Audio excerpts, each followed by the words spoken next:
and welcome to this nutrition lesson titled My Plate. My name is Marlene Beachy, and I've been interested in foods and nutrition for over 40 years. And over those years, I've seen a lot of recommendations come and go about what foods to eat and what foods to avoid. And although the knowledge bases change and sometimes our bodies change, I still believe it's really important that we choose foods that we believe are good for us to eat to support our health. That has never changed over the years, that the type of foods that we eat directly affects our health. But I also believe that each person's body is unique, and so what I would choose to feel healthy and strong and nourished on might be different than what you would choose. But there are some general guidelines that we do understand that are important to follow.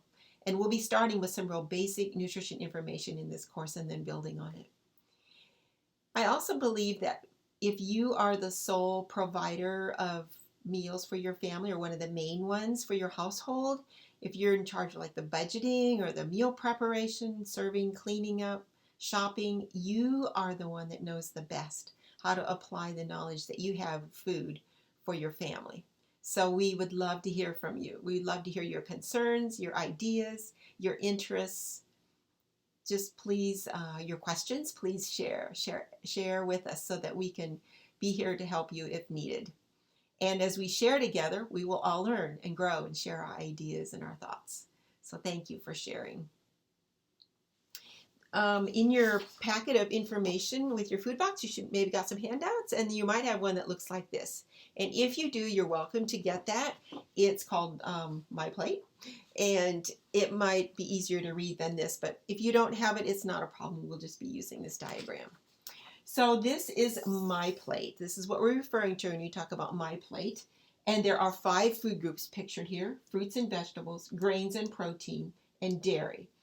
And every time you sit down to eat a meal, it doesn't mean that it has to look just like this. But what this is, and this is what we want you to take away from this. This is a diagram of the proportions of food that you're aiming for with each meal. And I want to point out that half of this plate is fruits and vegetables. And of those two, the biggest half is vegetables. And that is because vegetables supply the most fiber and vitamins and minerals of any food group in general. So that is the food group that we need to be focusing on eating more of.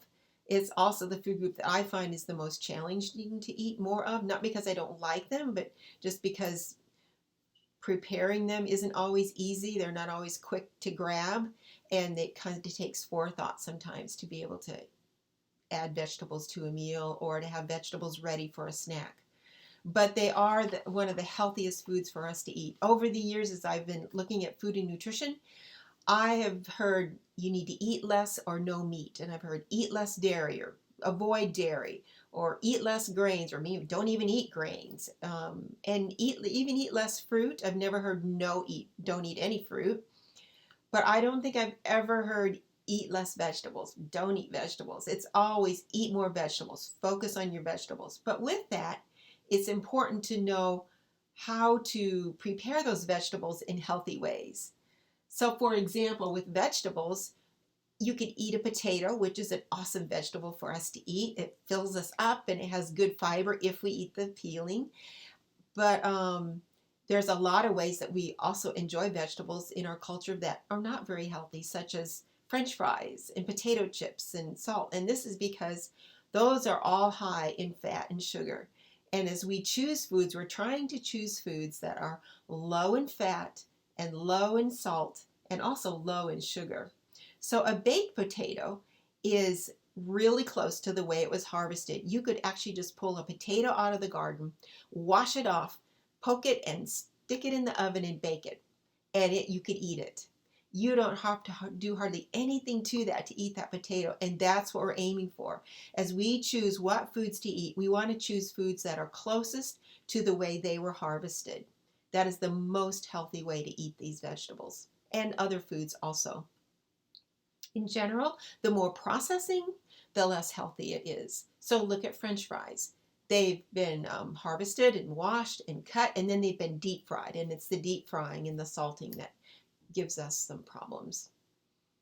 let's look at chicken. In the protein group, you could choose chicken, and chicken would be a fairly healthy choice.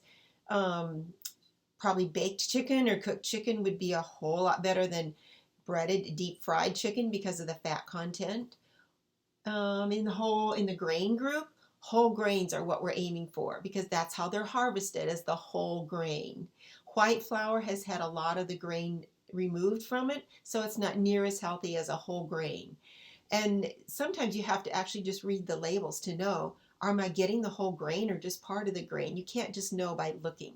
And we'll talk more about food labels in another class. Speaking about grains, this is a really good group to have the example of.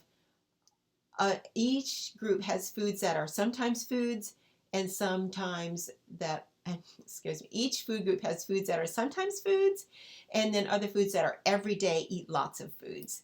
And in the grain group, an example of this would be whole wheat bread could be an everyday food. White bread would maybe be less often just because it doesn't have the fiber that the whole wheat bread would have, and it doesn't have as much vitamins and minerals.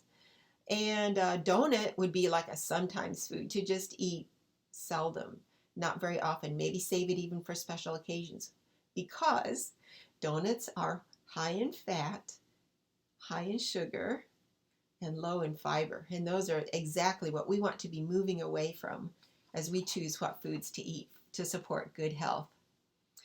So in general, there's a guiding principle that I would like for you to remember.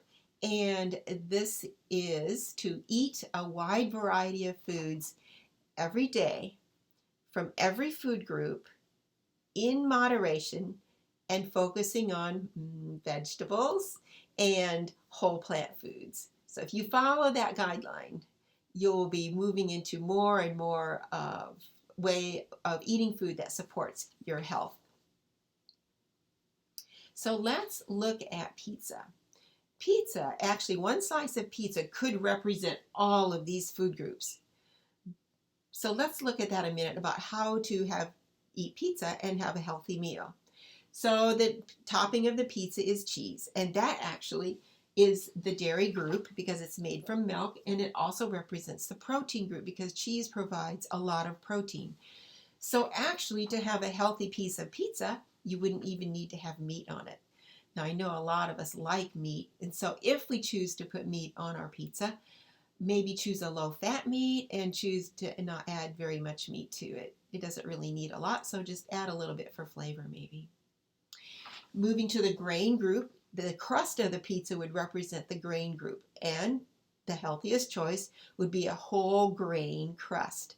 That's kind of hard to find sometimes. I think most pizza is probably made from white flour.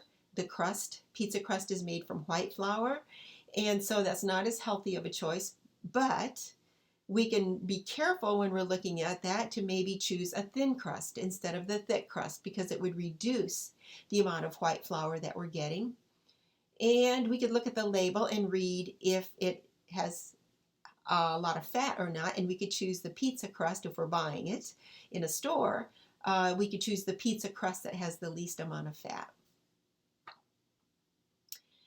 Looking at the fruits and vegetables groups for pizza, fruit is probably the hardest to get represented on a pizza, but I really enjoy pineapple on pizza, and that's in the fruit group. It would be pretty easy to just add an apple to your meal, or an orange, or grapes, or a banana. Fruits are very easy to add in, just add a whole fruit.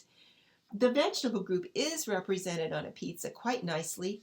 However, I don't think it's quite in the proportions that would really represent my plate, that would really represent a healthy balance of the food groups. But let's look at this a minute. So on the pizza, you would have the tomatoes and the tomato sauce. Those would be vegetables, and green peppers and onions, maybe mushrooms, maybe broccoli, or maybe some cauliflower, maybe some spinach. You can get really creative and add vegetables to pizza. But even with that, when you think of how big a slice of pizza is and how many vegetables you would get on that slice, probably you need to add in vegetables beside the piece of pizza. And to do that, you could cook some carrots and add a little basil and lemon juice to the carrots, or add some cooked green beans, or add a salad, Or carrots and celery sticks. Be creative. Think of the vegetable group and just add any vegetable in that you have on hand. Or if you're going to the store and you're planning your menu, then think about, what would I like to eat? And listen to your body. What am I hungry for? And as you listen and become more and more aware of your body, you're being your own detective. You're being aware of what supports your unique body health. I think that pretty much wraps up what we're going to cover today in this lesson.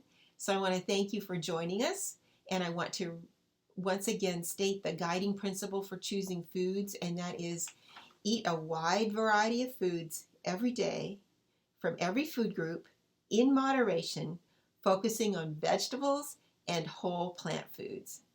So until we meet again, happy, healthy eating to you and to your family.